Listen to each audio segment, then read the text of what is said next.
Нихера себе везут, ребята, везут. Везут подмогу, блядь. Смотри, блядь, подмога какая. Ебануться нахуй, а? Все с консервацией, все набьем, блядь.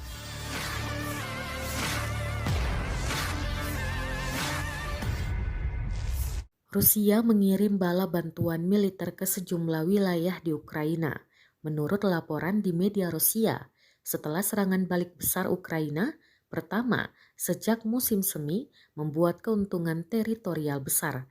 Sebuah akun Telegram merilis rekaman video pada Jumat 30 September 2022 tentang kendaraan lapis baja, artileri, tank, truk, dan howitzer yang dikatakan bergerak menuju wilayah Ukraina yang diduduki sebagian meskipun gagal merebut ibu kota regional pada awal perang habis-habisan.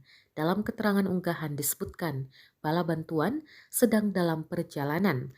Pasukan lapis baja hingga tentara Rusia dikerahkan di sepanjang jembatan Crimea.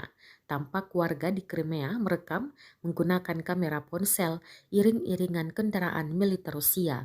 Mereka menduga iring-iringan ini mencapai ratusan kendaraan. Rekamannya pun menuai berbagai komentar dari warganet. Terima kasih sudah nonton. Jangan lupa like, subscribe, dan share ya.